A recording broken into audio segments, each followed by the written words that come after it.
second installment of our message, and I've been struggling to I actually have the third message already planned out, and I've been tempted to go to the third installment instead of this, because parang pakiramdam ko this is not as exciting as the next message, na parang sinabi ko nga kay Lord nung isang araw, parang pakiramdam ko sa tagal ko sa ministry, Lord, parang wala naman akong sasabihing bago, parang there's nothing new. Pero ang sabi ng Panginoon sa akin, this may not be a new word, but this is a now word. This is a word that everybody needs right now. And I entrust God, and I entrust everything to the Lord, that God will do His work today and talk to you personally. That this simple message, i-divide ng Panginoon into 1,000 different ways, so that each and every one of you will be able to encounter Jesus like never before. Are you ready for the Word of God? Yes. Are you ready to receive God's Word? Yes. Let's open up our Bibles to Hebrews chapter 12, verse 1. If you are here for the first time, welcome po kayo. Sana po hindi ito yung una't huli, kundi ito po yung simula pa lamang ng ating matagal na pagsasama sa Panginoon. Sana magtagal tayo. Sana all nagtatagal, no? Hebrews 12 verse 1. Dami mga nagre-react dito, mga single siguro to. Hebrews 12:1. You just proved my point, bro. Hebrews 12:1. Therefore, since we are surrounded by huge crowd of witnesses to the life of faith, let us strip off every weight that slows us down, especially the sin that so easily trips us up. And let us run with endurance the race that God has set before us. Let us run with endurance the race that God has set before us. Let us strip off every weight. Everybody say, let go, let go. Amen. Let us strip off every weight that slows us down, especially the sin that so easily trips us up. I want to call this message, second installment, assess and address. Assess and address. Assess and address. If you remember last Sunday, mga kapatid, paulit-ulit na binanggit sa atin ng Panginoon that He wants you healed and whole. Everybody say healed, and whole. Because you can be saved but bound. Pwedeng ligtas ka, pero the enemy still has control over you because of the baggages that you have that you are not willing to let go. But this series reminded us that God wanted all of us healed and whole. Ayaw ng Panginoon na nagpa-function lang tayo pero hindi tayo malaya. Gusto ng Lord magaling ang ating mga sugat, but at the same time, buo tayong humaharap sa Panginoon. I was planning to start kanina sa ibang verse, but is it as if parang the Holy Spirit liked to prompt me na balikan natin yung verse na binasa natin last Sunday, yung Hebrews 12:1. Kung saan sinabi po ng writer ng Hebrews that since we are surrounded by a huge cloud of witnesses, sa madaling salita, may mga taong nag-cheer for you.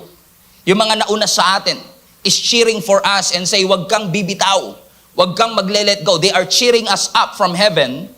Na sabi na scripture, since we are all running on our own race, para ma-reach natin yung destination, at maranasan natin ang ating prayers, ang sagot sa ating prayers, at maranasan natin ang lahat ng ipinangako ng Panginoon, the Bible says, let us strip off every weight that slows you down.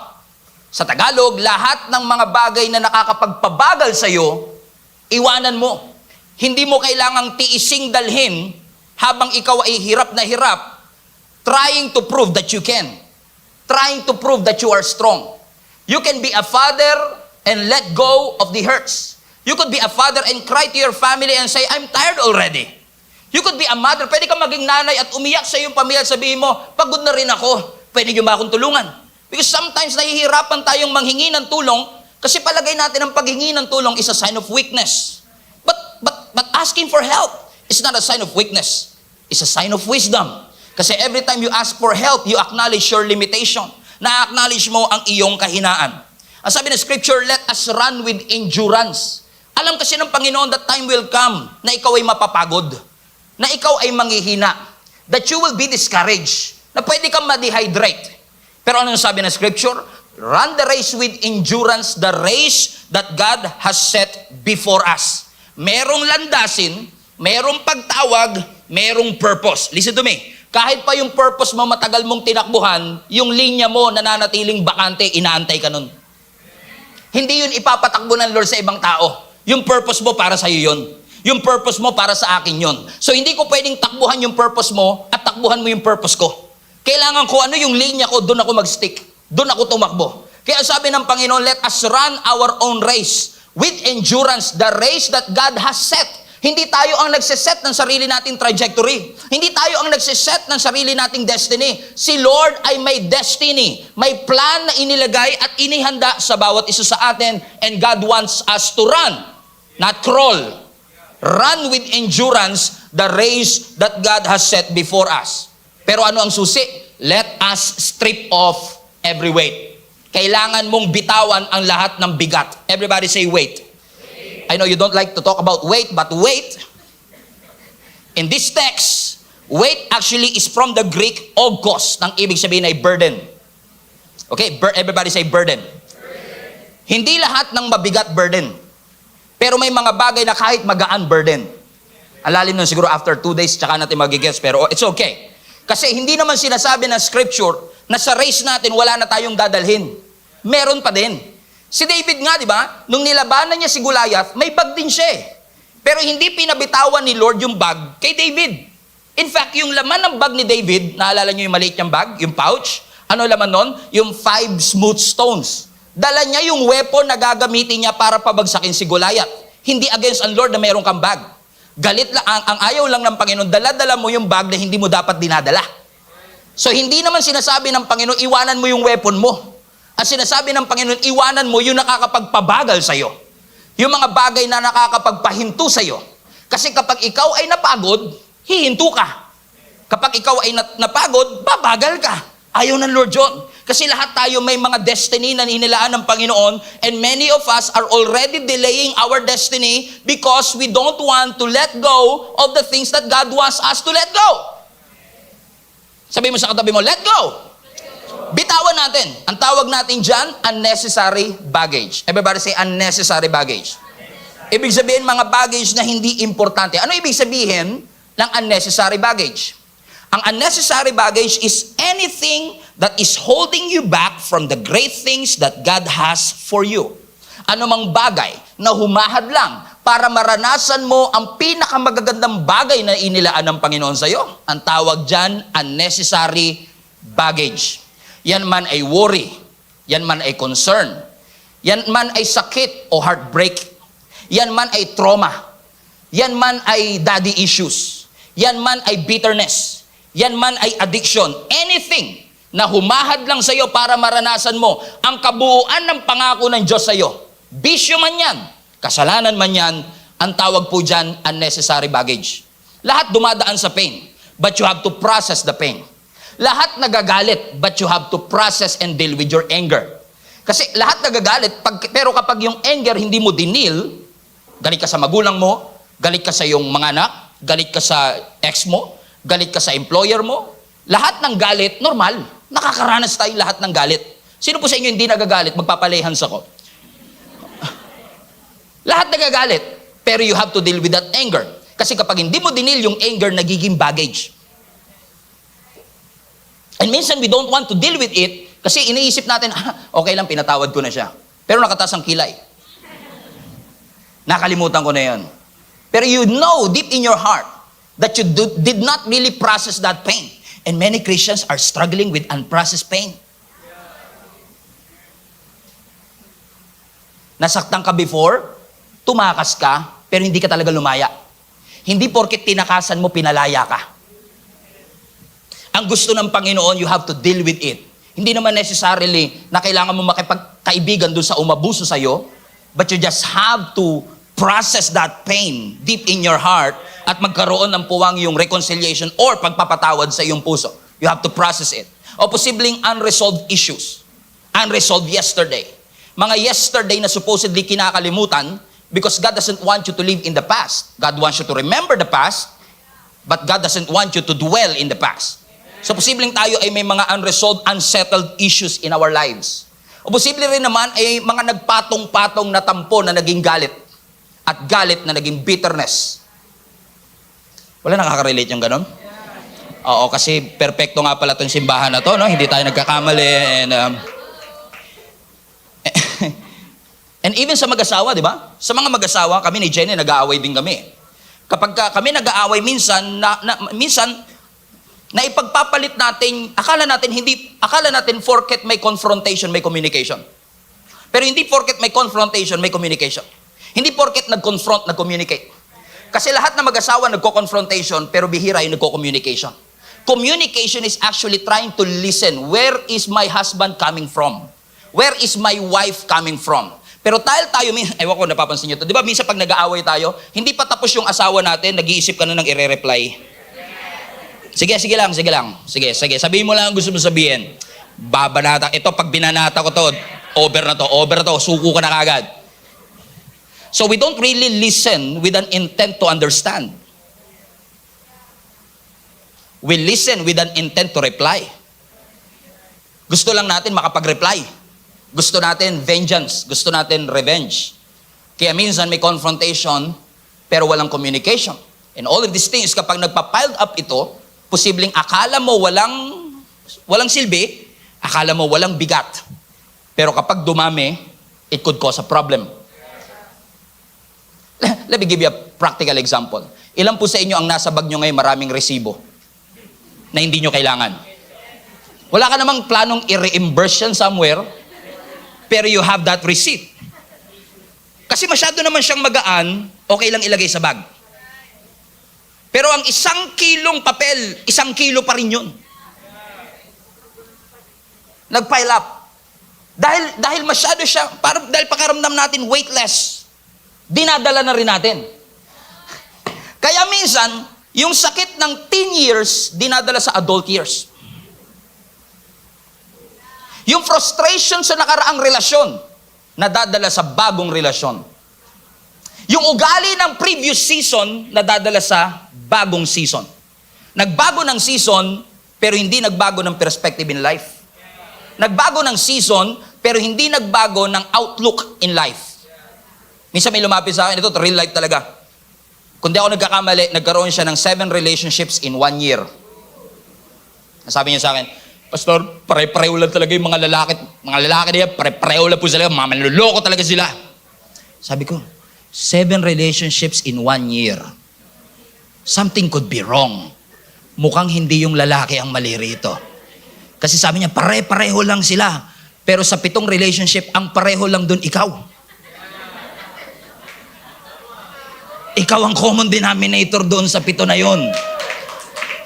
Akala kasi niya, porket lumipat siya ng relationship, na-address yung issue. Ang hindi niya alam, dinala niya yung baggage ng first boyfriend, tapos yung baggage ng first and second boyfriend, dinala niya sa third boyfriend, tapos yung baggage ng first and 2 and third, dinala niya sa fourth and fifth, kaya pinakakawawa yung pampito. Sabi mo sa katabi mo, parang ikaw topic ni Pastor ngayon. Dinadala natin yung patterns, yung behavior, yung mga nakaraang patterns natin into the new season na madalas resulta na nakaraan. Ang tawag natin dyan, symbolically, that is baggage. Anything that hinders you to live a life of obedience is actually a baggage. Now, let me say this to you. Hindi po ako nagmamarunong. Gusto ko lang sabihin, lahat naman may baggage. Lahat kasi tayo may mga events and moments in our life na naka-apekto sa atin. And even our decision-making, our thought patterns ngayon ay resulta ng mga history natin. We cannot take that for granted. Nakaka-apekto talaga ang upbringing natin, pagpapalaki sa atin, at mga experiences natin in the past sa mga decisions natin today. But unfortunately, these past experiences are not just affecting your decisions in life, but it is also affecting the direction of your life. Whether you acknowledge it or not. That's why it's very important for us to assess before we address.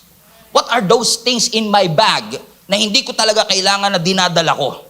Ito ba ay bitterness? Trauma? So let me just ask you a question. Have you taken time to analyze what you're really carrying right now?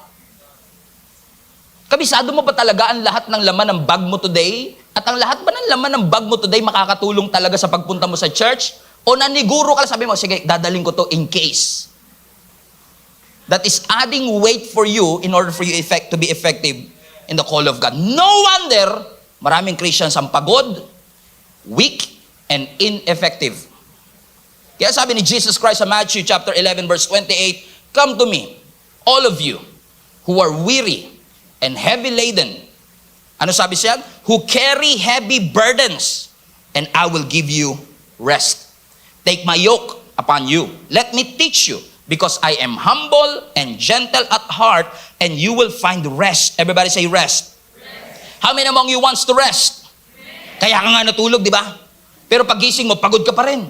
Because sleep doesn't guarantee rest. Vacation doesn't guarantee rest. Lalo kung ikaw nanlilibre. Hindi ka talaga makakapagpahinga. Amen? Bakit? Ang sinasabi ng Panginoon sa atin, tayo ay magpahinga sa ating Panginoon. Masin nyo mga kapatid, God is really concerned about your soul. And He wants to address your soul issue, not just your sleep issue. Ang gusto i-address ng Lord, hindi lang yung makatulog ka, kundi ang gusto ng Lord, yung ikaw ay makapagpahinga. Kasi alam ng ating Panginoong Yesus, ang solusyon sa bagay na pinagdadaanan mo today, ang solusyon sa yung effectivity is not sex, not money, not promotion, not expansion. Jesus is the solution. Jesus is the solution. And when you got Jesus and His presence, your life will never be the same again. Unfortunately, for many of us, kasama na ako, we are planning without God's presence. And when you plan without His presence, that is a recipe for disaster. Kapag nagpaplano ka, wala ang presensya ng Panginoon, recipe for disaster yan. Gusto ng Lord, every plan, every goal, every dream of your life, you always include God. Especially right now that we are facing the next season, the next phase, the second half of the year. How many among you are grateful na nasa August, July na tayo ngayon? Come on, July! Balita ko lahat doon ng birthday ng July, magpapakain mamaya. Praise the Lord. Sino yung July? Siya? Oh, dami kami. Amen? He wants to eat with you. He's knocking at your door. He is inviting you into His presence. Papapasukin mo ba ang Panginoon? Kasi kapag pinapasok mo ang Panginoon, nasasabihin ng Lord sa iyo, "Let me carry your burden. Let me carry your pain." Lord, masyado ka ng maraming planetang pinapaikot. Ako na to. Ako na to. Kasi meron tayong ganyan, no? Minsan, pagka tinatry kong dalhin yung bag ni Jenny, hindi naman ako yung type ng boyfriend na dala ko yung bag ng pambabae. Hindi ako ganun eh. Pero kapag mabigat yung bagay, gusto ko talaga tinutulungan ko siya. Pero siya, dahil balak yatang kumandidato nito sa National Heroes Day, gusto magpakabayani ba? Minsan, dinadala niya yung sarili. Because I love her. Mahal ko siya eh.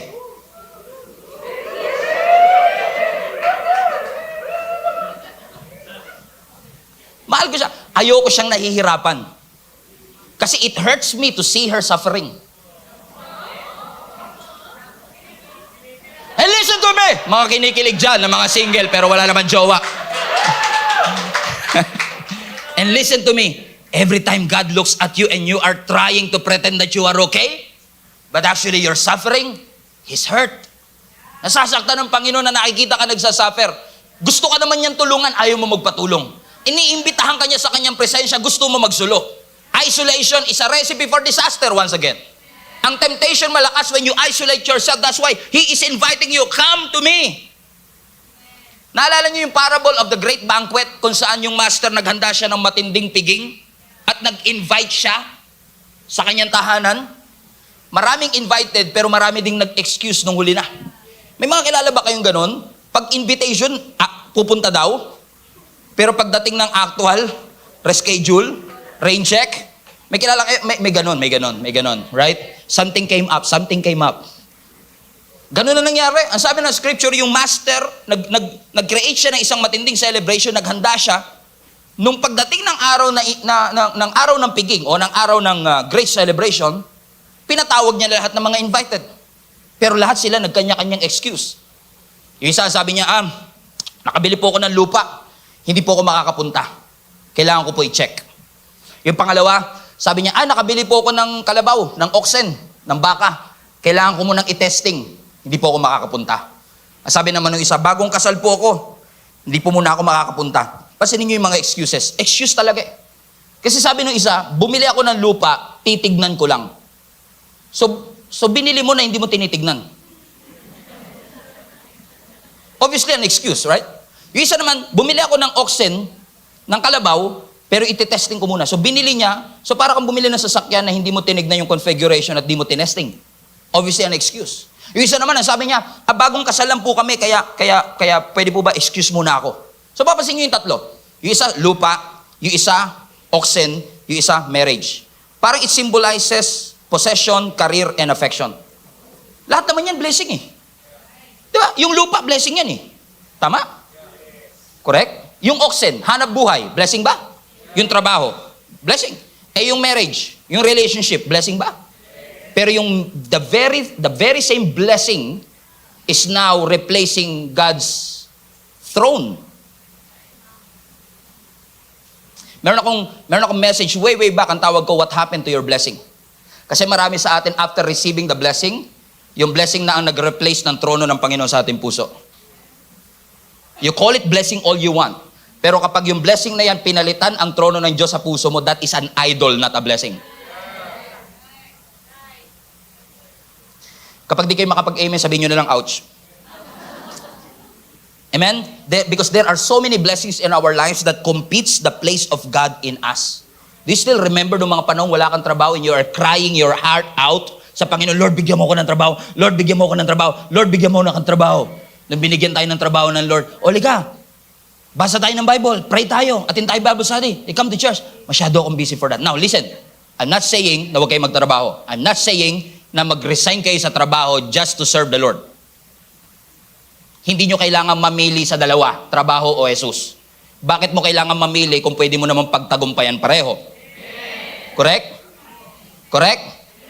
Correct? Kasi ang totoo lang mga kapatid, kahit ikaw ay engineer, architect, you are not a full-time architect. You are a full-time Christian but a part-time architect. Yun ang totoo. Kasi bawat church, bawat offices natin is a mission field. At kung yan ay mission field, you are that missionary na dinadala ng Panginoon. So sabi na isa, di po ako makakapunta, di po ako in essence, sinasabi nila, we want to but we cannot. Ini-invite sila sa presence ng master, ayaw nila. In essence, they are trying to trade the eternal things for temporal things. Eh lagi ko to sinasabi, wag na wag nyong ipagpapalit ang gusto nyo talaga sa gusto nyo lang ngayon. Wag nyong ipagpapalit ang ultimate sa immediate. Wag nyong ipagpapalit ang eternal sa temporal. Ang temporal, kahit masaya ngayon, temporary lang. So, hindi porket masaya ka, malaya ka. Hindi porket masaya tayo, nasa tama tayo. I believe that is for somebody today. Sabi mo sa katabi, parang sa'yo talaga yata yung message natin today.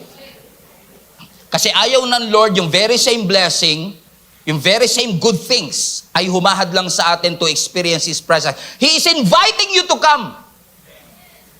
Come to me. And I will give you what? Rest. In His presence, we can rest. In His presence, we can rest. In essence, sinasabi ng Panginoon, allow me to carry that. You have to let it go.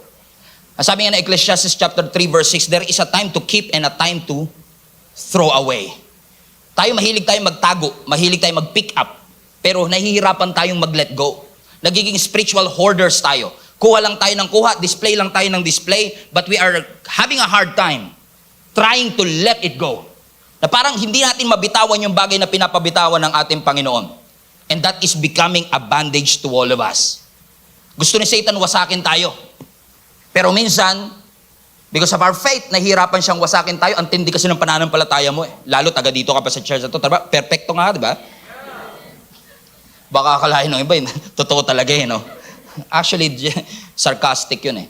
Kasi alam natin hindi tayo perfecto, right? Nag-explain talaga. Okay. But what I'm trying to say to you mga kapatid is this. We all have this emotional, historical baggages in our lives that God is inviting you right now to let it go. Kailangan nating bitawan. Kasi gagawin ni Satan na lahat para tayo ay pabagsakin at wasakin. Kung meron tayong cheering squad sa langit, si Satan gumagawa din ng paraan para i-distract ka dun sa purpose mo. Pwedeng sabihin ni Satan, mas mabilis yung katabi mo, naiwanan ka na. O may anak na siya, nakapag-asawa na siya, ikaw wala pa. Oy, nasa abroad na siya, ikaw ganito pa rin ang kita mo. He's trying to distract you from the very purpose that God has for you. Pero kailangan nating mag-focus. Sabihin niyo sa katabi mo, focus sa goal. Kailangan nating mag-focus sa pinapagawa ng ating Panginoon kasi kung hindi kanya kayang wasakin, ang gagawin ni Satan, pagurin ka na niya. Kasi kapag napagod ka sa bigat ng dala mo, ikaw na mismo ang susuko.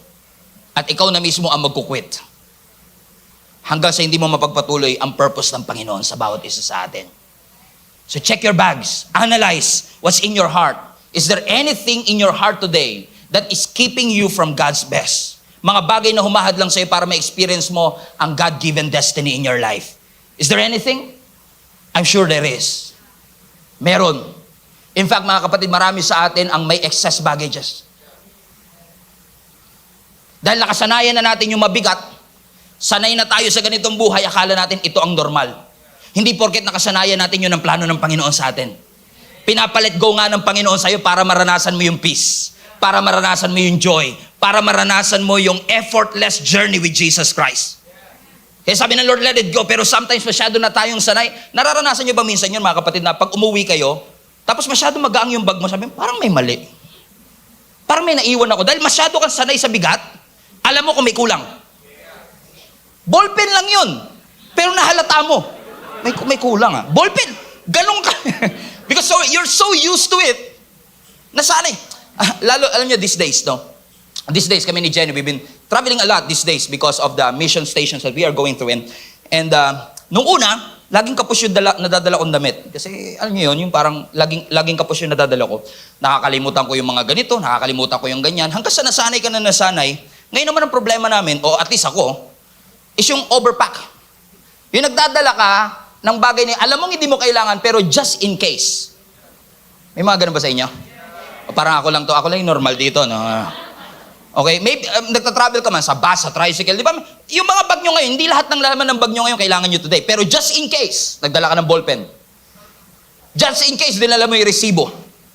Just in case, dinala mo yung membership card. Just in case, dinala mo siya. So that's the issue. We tend to overpack things. Ang problema is that walang problema sa magdala ka ng excess kasi nga iniisip mo para ito sa kung sakali mang kailanganin. Pero kapag nagta-travel ka, especially sa ating bansa, no, sa airport natin, mahigpit talaga sila sa baggage today. Talagang tinitimbang nila yan kasi kung di po ninyo alam, ang allowed lang na dalhin mo sa loob ng eroplano is 7 kilos. Pag sumobra ka doon, magbabayad ka ng excess baggage. Pero hindi naman ibig sabihin hanggang 7 kilos lang ang pwede mo dalhin. Pwede ka magdala ng 20 kilos, 38 kilos, pero hindi mo dadalhin sa loob ng airplane. Ilalagay mo sa compartment, i-declare mo yon, mabigat yung dala ko, take care of it. Pag sobra, kailangan mo magbayad. Bakit? Ba't naglalagay ang mga airlines ng limitation? Kasi they are not just measuring the weight of us individuals. They are measuring the weight of the entire aircraft for our safety. Pero ito matindi, ako lang yata to, baka kayo kasi masyado kayong perfect, no? Pero ako madalas, especially these days, no, alam kong 7 kilos lang ang allowed, may timbangan pa nga kami sa bahay. Pag pinako pa na yan, alam mo yung bag mo, talagang pipipiin mo ng gano'n, pagkakasyain mo lahat. Pag timbang mo 8.5, alam mong sobra ka. Alam mong sobra ka kasi 8.5, sobra ka ng 1.5 kilo, correct? Pagdating mo sa airport, magpapanggap kang magaan lang yung dala mo. Kasi baka masitaw siya. At pag nasita, magbabayad ka ng excess baggage, per kilo pa naman yan. Correct? Mahal yan eh. Alam niyan, mahal yan. So magpapanggap kami na okay lang, magaan lang itong dala namin. Pagdating sa check-in counter, titimbangin siya. Pag tinimbang ng 8.5 kilo, ako pa magagalit niyan. Wala ba kayong konsiderasyon? 1.5 kilo na lang naman yan, hindi naman yan ikakabagsak na aeroplano. Minsan tayo pa yung napoprostrate, wala naman silang kanala. Ikaw naman yung nag-pack nun in the first place. Ikaw ang namili kung ano yung magiging laman ng bag mo. At dahil naglagay ka ng excess baggage, you have to pay the price. Pero sometimes, ayaw nating magbayad, gusto nating dalhin.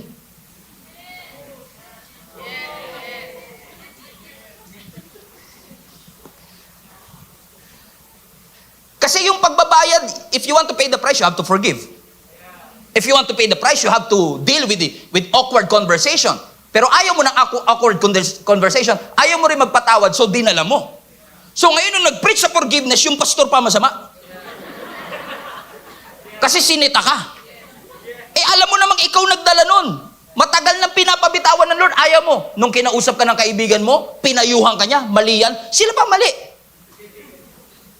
Mali pa yung kaibigan mo, eh ikaw naman naglagay nun sa bag mo. O tamo, galit na kayo kagad? Nagkikisumay sinasabi ko mga kapatid, mahirap yan. Naalala ko, nasa Middle East kami, may tinatrain kami mga churches doon. Matagal na, bago mag-pandemic pa. Alam mo naman yung mga Pilipino, di ba, pagka talagang napamahal sa'yo, talagang papadalang kanya ng mga pasalubong. Talagang nung nalaman nilang papauwi na kami, binila kami ng mga t-shirt, binila kami ng ang daming pasalubong. Hindi handa kami, hindi kami nakabili ng baggage allowance, so to speak, sa aeroplano. Yung babayaran mo yung para isakay nila sa... Alam niyo, guess yung sinasabi ko? So sabi ko, kasya yan. Kakasya yan. Gagawa natin paraan yan. Kasya yan. So kahit alam ko yung limit, at nung tinimbang namin sa bahay sobra, nagdadasal ka pa rin, Lord, divine intervention, please. Alam mo, minsan tayo pag nanalangin tayo, ang weird natin eh. Halimbawa, ang ulam mo, crispy pata lechon, Lord, ang panalangin po namin magsilbing kagalingan ng aming katawan. Paano magiging kagalingan? Eh, crispy pata tsaka lechon nga. Lord, ang prayer namin, this food will serve as a nourishment to our bodies. Sabi ng Lord, paano?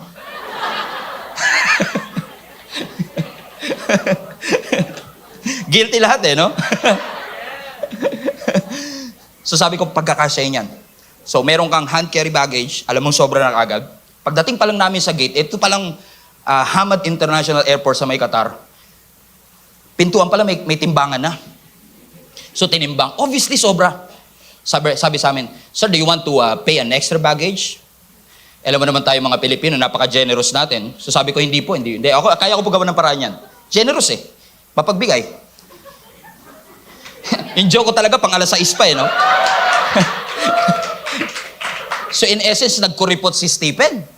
Hindi niya binayaran. Sabi niya, gagawan ko ng paraan. Ang sabi sa akin, just make sure, sir, Egyptian eh, just make sure, sir, that you don't carry excess baggage or else you will be fined. At pag na-fine ka dun sa mismong gate, mas mahal. Sabi ko, sige, wag ako bahala. Ginawa namin ni Jenny, nasa airport kami, Hamad International Airport. Ginawa namin Parañaque, Las Piñas, dito sa Pilipinas. Eh. Naglilipat kami ganun. Nilipat ko ngayon dun sa aking bag, kahit alam kong sobra na. So yung bag ko, dahil malaki siya, pinagkasya namin dun, kahit alam kong hindi siya allowed. Eto na. Pagkatapos na tinimbang, sakto na. Binalaan ulit ako.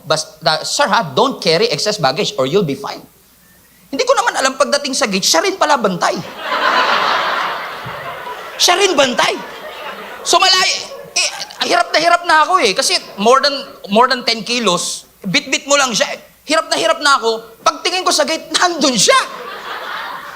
Inaalala ko yung sinabi niya, don't carry excess baggage or else you'll be fine. Tumatatak si isip ko yun eh. Ayoko magbayad, di baling mahirapan ako at mapawisan ako. Alam mo ginagawa ko? Tinatry kong magtago sa kanya. Pag nandiyan siya, bababa ko yung bag ko, ganito lang bit-bit. Para hindi niya makita hanggang sa nakalusot kami, pero hirap na hirap ako. Nakalusot kami, pero stress na, hindi ko na-enjoy yung journey. Dahil lang ayokong bayaran yung fee. Mas tiniis ko yung... Actually, either way, nagbayad ako eh.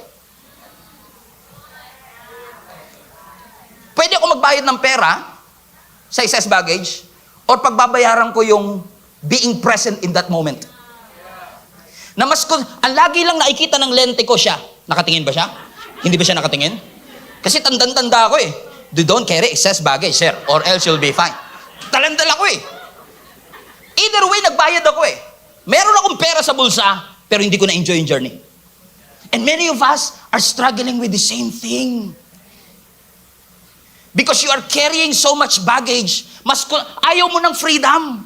Ayaw mo ng peace, ayaw mo ng joy. Kaya minsan pinagpapalit mo yung freedom sa validation ng ibang tao. Is this making sense, mga kapatid? Amen? Dahil nasaktan ka in the past, yung mga susunod na mga tao sa buhay mo ngayon, nagiging defensive ka sa kanila. Dahil ayaw mo lumaya. Kaya ngayon sasabihin mo, dahil nagdala na ako sa dati kong boyfriend, magtatayo ka ngayon ng wall sa iyong paligid. Hirap na ako magtiwala ngayon. Hindi nyo na ako maloloko. Hindi ako pinanganak kahapon. Alam ko na yung mga pick-up lines na yan, hindi na umuobra sa akin yan. You are trying to be defensive. It's hard for you to trust now. Kasi nga nasaktan ka before. Imbis na dinil mo yun, dinamay mo lahat ng mga lalaki sa buong mundo. Pare-pareho sila.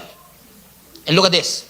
the very same thing that is supposed to protect you is also the very same thing that now imprisoned you to get out of your comfort zone. No wonder pag tinatawag ka ng Panginoon, hindi ka makalabas. Because of these walls, because of this defense that you placed around yourself. Dahil mas pinipili mo yung opinion ng ibang tao kaysa sa sarili mong freedom. Hindi kasi porket nakakapag-function ka, malaya ka. Kasi nung time na yun, nahirap-hirap ako, nakakalakad naman ako eh. Actually, kahit bitawan ko yung bag na yun, hindi ako mamamatay. Pwede ko siyang bitawan. Pero dahil may katwiran tayong nakakalusot naman eh. Nagpa-function naman eh. So mas pinagpalit natin ngayon yung functionality sa freedom. Kaya sinasabi ng Panginoon, pwede ka namang magpahinga. Ba't mo tinitiis? Pwede mo namang ma-enjoy yung bagong season na ito. Ba't daladala mo pa rin yung sakit na nakaraan? Ba't dinadala mo yung sakit ng nakaraan sa ligaya ng kasalukuyan? Kaya tuloy, lahat damay-damay na. Pag pinagbuksan ka ng bago mong boyfriend, ako, alam ko na yung mga style na ganyan. Dahil ginawa sa'yo before.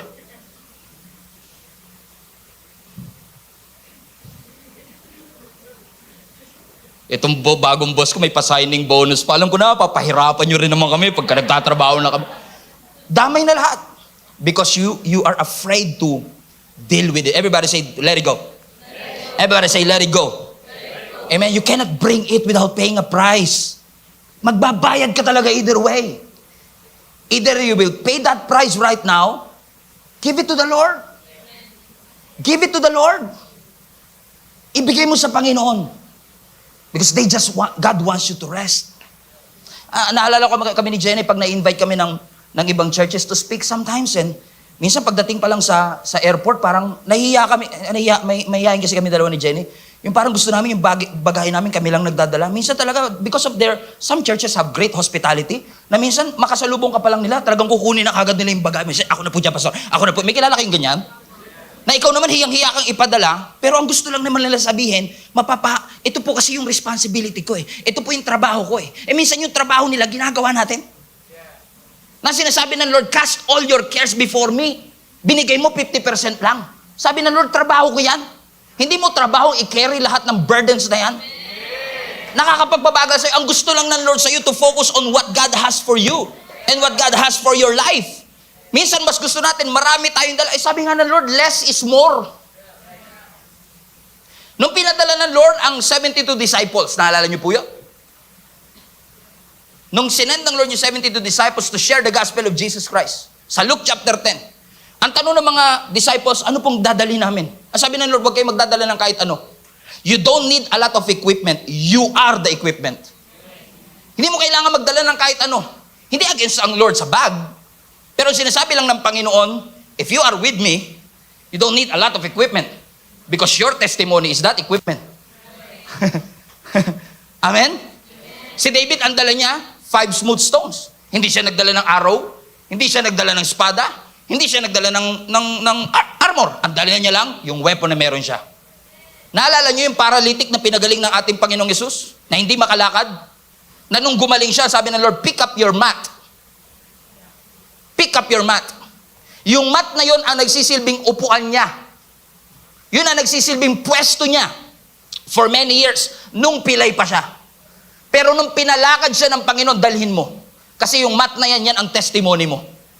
Yan, pag natanong ka, ba't may banig ka? Dito ako nakaupo for 38 years, pero binago ng Lord ang buhay ko. Hindi sinasabi ng Lord, kalimutan mo ang nakaraan. Hindi sinasabi ng Panginoon na bitawan mo ang lahat, na magkaroon tayo ng amnesia sa lahat ng ginawa ng Diyos sa ating buhay. No. Ang sinasabi lang ng Panginoon sa atin, dalhin natin yung mga bagay na makakatulong sa atin sa next season ng ating buhay. Hindi porket maraming dala, yun ang tama. Sa society natin, more money, more luxury, more promotion, more fame. More is great. Pero sa prinsipyo ng ating Panginoon, you don't need a bag. You don't need a lot of equipment. You are the equipment. Hindi against ang Lord sa bag natin o sa material things. Galit ang Lord sa materialism. God doesn't hate your stuff. He hates it when the stuff have you. So sinasabi ng Panginoon, let it go. Less is more. Sabi ng Lord, life is not measured by how much you own. Beware of greed. Let it go. Why? Because we only need Jesus. Gusto ng Lord, konti lang eh. Naalala niyo si Gideon? Nung lalaban siya sa mga Amalekites, ilan ang soldiers sa dinala niya? 32,000. Sabi ng Lord, bawasan mo. Lord, 32,000, sapat na to. Logical lang to. Libo-libo din kaaway namin. Bawasan mo. Ilan na bawas? Hindi nyo na alam? 31,300 ang nabawas. 700. 300 lang na soldiers ang natira. Less is more. Less is more. Napansin nyo ba that if you have less, you trust God even more?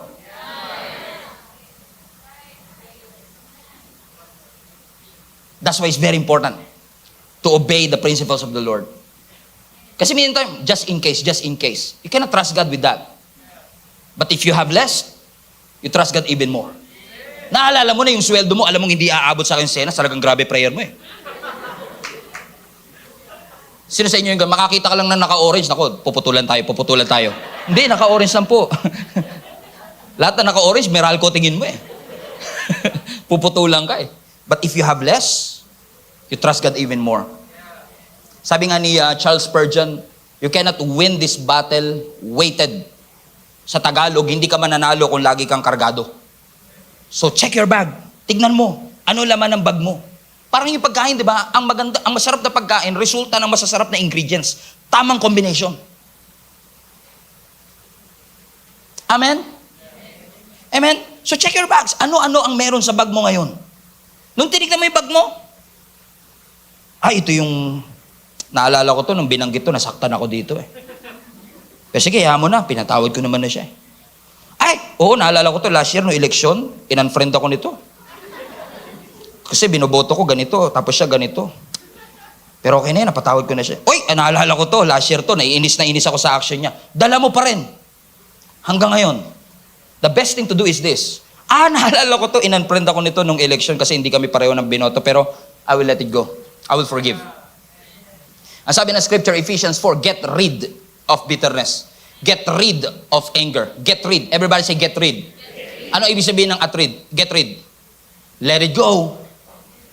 So pagbukas mo ng bag, assess. Kailangan ko ba to? Hindi. Address. Get rid. Assess. Address. Assess. Address. Kailangan i-assess mo. Is this helping you na makapunta dun sa next season of your life? Kasi kapag hindi mo inugat, hindi mo hinanting dun sa pinaka-root system, it will hunt you down. In a long way, sa matagal na panahon, after 10 years, you will still have to deal with it. Hindi porket you can handle the pain right now, you don't have to go through that same pain later. You have to go through. Kung kailangan na i-face ang consequences, then face the consequences. But again, let me repeat. No? I'm not saying na makipagkaibigan ka dun sa umabuso sa'yo. I'm not saying na kaibiganin mo uli yung mga taong nanlamang sa'yo. Hindi po yun ang aking sinasabi. Ang akin lang sinasabi is that whatever pain, whatever hurts, whatever trauma that you face right now, hindi ko sinasabi makapagbalikan ka. Hindi ko sinasabing mag-resign ka sa bagong kumpanya mo at bumalik ka dun sa lumang kumpanya, lalo toxic ang environment. I'm not saying that. What I'm saying to you is this. Nasaktan ka eh. Nahirapan ka. Alam mo na nakaapekto ito sa'yo. So allow God to address it. Bigay mo sa Panginoon so that God will take care of it. Allow God to heal it. Hindi porket nakalabas ka sa doktor tapos na ang gamutan. Amen? Di pag naalala ko, nasugatan ako dito eh. Talagang iyak ng iyak ako habang tinatahi ng doktor. Hanggang ngayon may peklat pa yan. Sama ng tingin ko sa doktor noon eh. Alam mo yung mga doktor, parang siya may kasalanan eh. Galit na galit ka kasi sakit eh. Iba ko, parang yung anesthesia yata nun, expired na yata, yung ginamit sa akin. Nararamdaman ko pa rin eh. Sabi, may nararamdaman ka, meron po, pero tuloy pa rin siya. Amen? Masakit, mahirap, gagastos ka, magdudugo, iiyak ka. Kasi tinitreat. Pero pag hindi trinit, balang araw, it will hunt you down. So hindi mo pwedeng lagyan ng band-aid yun, dapat pinapatahi.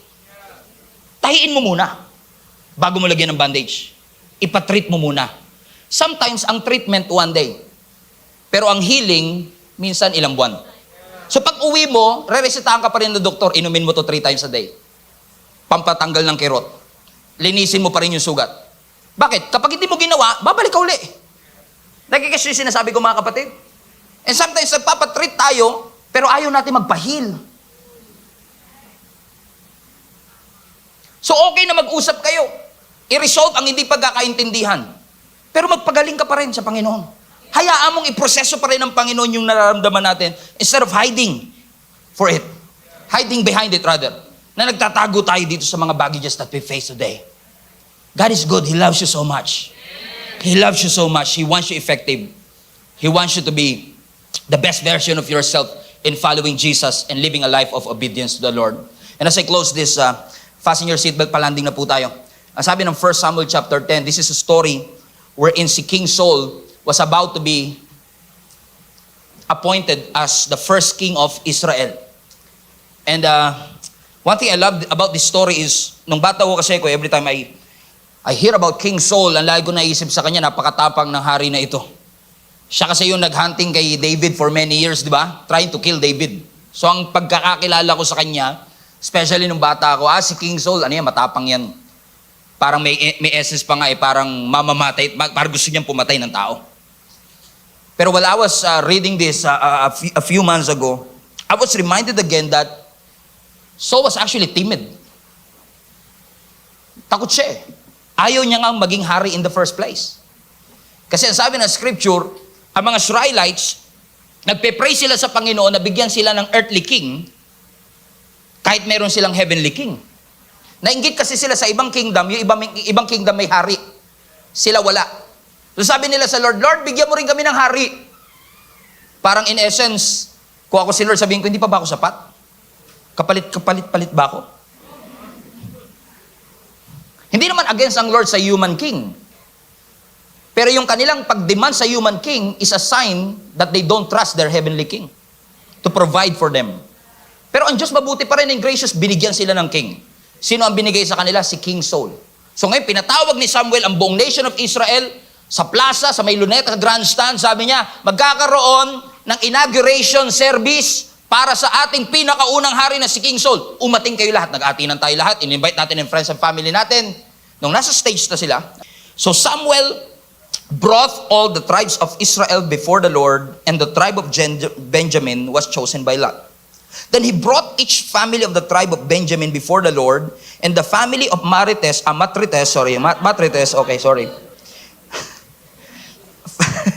family of Matrites was chosen. Watch this. And finally, Saul, son of Kish, was chosen among them.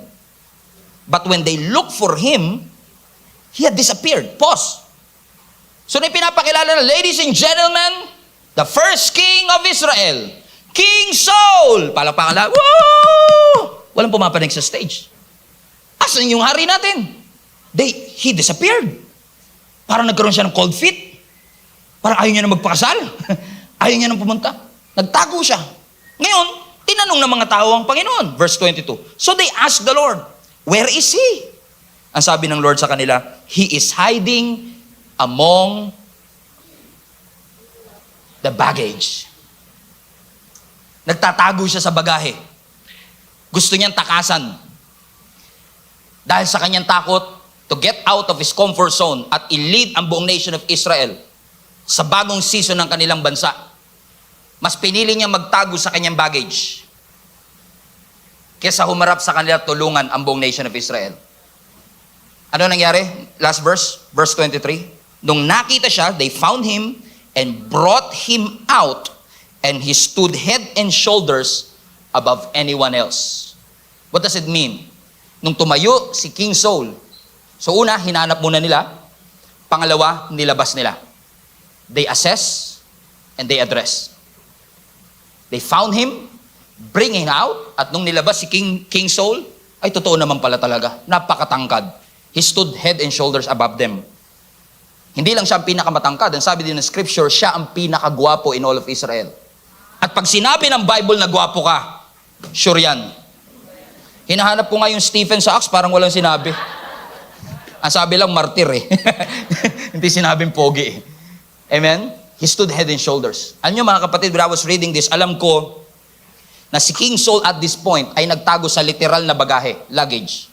Pero I believe this is symbolic sa ating pinag-aaralan today.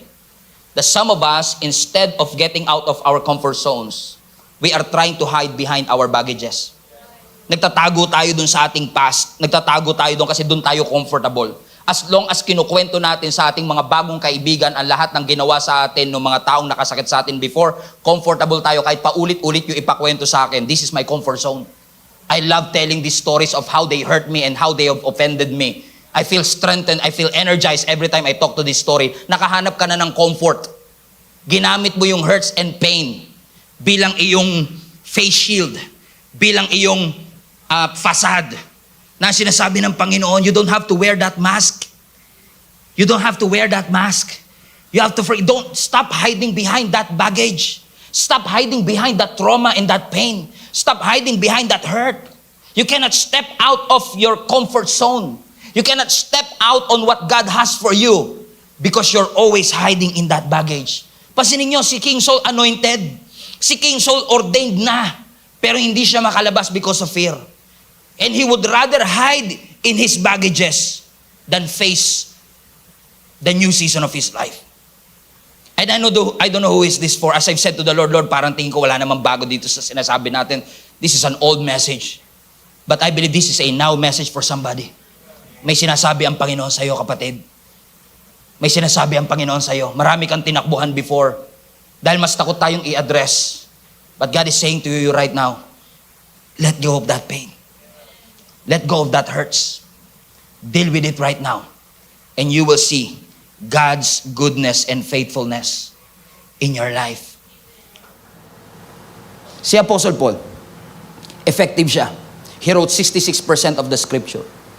Akala ko dati pag binabasa ko yung kanyang conversion sa Acts chapter 9, kung saan nakita niya ang ating Panginoong Yesus sa isang liwanag. Naalala niyo yun sa Damascus, sa may Syria? Nung na-encounter niya ang ating Panginoon? Akala ko after that conversion, he goes straight to ministry.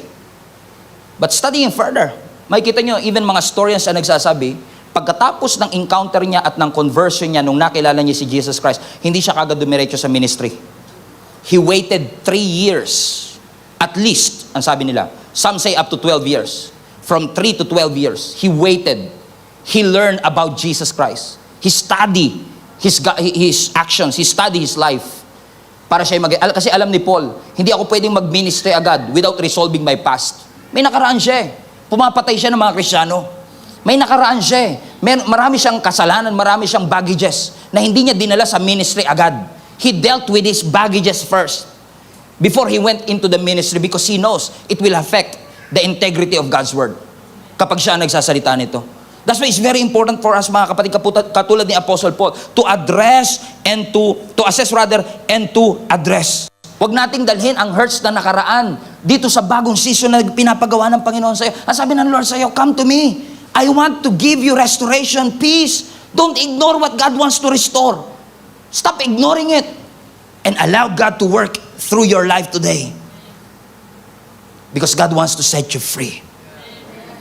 I know there is an urge always na tayo ay maghiganti sa lahat ng bagay na ginawa nila sa atin.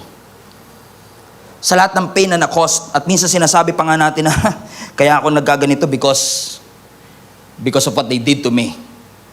And again, I don't know if you heard me say this, but what they did to you is wrong. But it made you strong. It made you strong. You don't have to carry that baggage.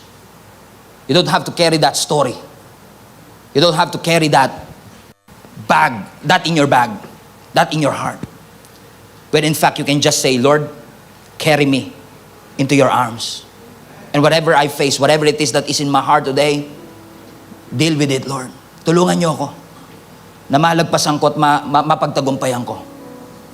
How many of you believe Jesus today? Amen. I know you believe Jesus. I know you believe in Him. But He's not just calling you to believe. He is calling you to surrender. Surrender your life. Surrender that hurts. Surrender that history. Surrender everything to the Lord. And probably, you are keeping that secret for many years. Wala nakakaalam kahit sino. And you know, it's affecting you right now. You don't have to expose yourself if you don't have to. But what God is saying to all of you is right now is this. Your past is ugly. But you don't have to dwell in it. Because there is a better, brighter future that God has for you. Hindi naging maganda ang nakaraan. Tumalikod ka, tumakas ka, tumakbo ka sa Panginoon. But you can start a brand new life today. Not carrying any baggage anymore. But just carrying the message of Jesus Christ forgiving you. Of Jesus Christ transforming your life. Of Jesus Christ sustaining you. Of Jesus Christ carrying that burden and that baggage for you. For you. Because He loves you so much. Binigay mo na sa Panginoon talento mo, binigay mo na ang giftings mo. Binigay mo na lahat. Yan na lang bag na yan. Ibigay mo na rin sa Panginoon. Ibigay mo sa Panginoon. So that you will experience joy and peace in your heart today. Pastor, parang pakiramdam ko, hindi po para sa akin yung mensahe na yan. You will need this message. I believe somehow, somewhere, kakailangan na natin mapaalalahanan that whatever it is that we are carrying right now, not all of these things are the things that we need. Give it all to the Lord. Give it all to the Lord. Ano yung gustong-gusto ko sa ating Panginoon? Every time na lumapit ka sa Kanya, hindi Kanya pagtatabuyan. Every time na lumapit ka sa Kanya, hindi Kanya i-ignore. He will welcome you open arms and say, Anak, I've been waiting for you for many years. I've been waiting for you. Finally, thank you for coming and trusting your life to me. Trust in the Lord with all your heart. Lean not in your own understanding. In all your decision makings, acknowledge God and He shall direct your path today. Every head bow, every eye closed. God, we thank you. This is not just a command to let go. This is an invitation, God. You want us to come to you, rest in your presence today. And I know a lot of people right here, oh God, listening under the sound of my voice, are carrying some stuff, unnecessary baggages that we don't need. We want to let it go, God, pero mahirap po sa amin minsan gawin ito. So we just want to come to you instead. Carry these baggages. Carry me, Lord, into your arms of love. Dalhin mo ako, Panginoon. At hayaan mo, O Diyos, na ngayong araw na ito makita ka namin. Lord, yung guilt na nararamdaman namin hanggang ngayon, yung shame, yung pain, yung hurts. We're trying to pretend that we are okay. We're trying to smile, trying to function as normal as we could. But you know, deep in our hearts, we're carrying a burden that is slowing us down. And God, we come to you for help. Tulungan niyo po kami. We entrust to you and cast all our baggage, all our cares before you. And we recognize your love toward us, that you care for us. Lord, sa mga kapatid ko pong narito ngayon, that are trying to run away, trying to let go but they cannot, trying to heal their wounds on their own. Lord, ang aking dalangin, katagpuin niyo po sila sa mga oras na ito. Kapatid, it's now between you and the Lord, and He wants you to come to Him. Rest in His presence. God wants to minister into your heart today. He doesn't just want to treat it, He wants to heal your soul. He wants to address your soul today.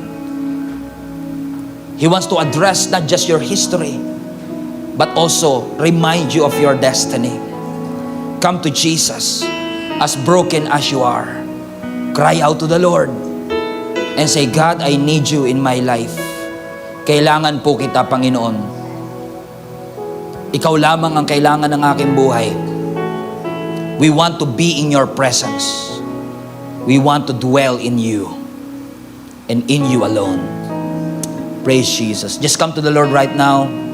Come to Him. Allow God to minister to you today. In Jesus' name. In Jesus' name. Come to the Lord and say, God, I entrust everything. Pagod na po kami, Panginoon, to bring all of this stuff with us. Trying to portray an image that we have it all together. But right now, we want to be honest to you and say, Lord, without you, we are nothing. Without you, we cannot. But here we are today, coming to you openly and allowing you to be in our lives.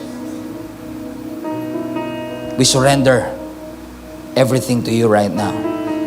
Right now, Lord God. Right now, Jesus. Right now. Sige kapatid. Just talk to your God right now and say, Lord, I surrender these things to you. I assess that I'm carrying something that I should not have been carrying. But I want Jesus, you, to come and fill me. Come, Lord, and be with me. Jesus. Jesus. Lord, we love you and we thank you, Holy Spirit, for coming with us. Salamat po. Alam namin, Panginoon, na marami kang kinausap sa amin today. Alam namin, O God,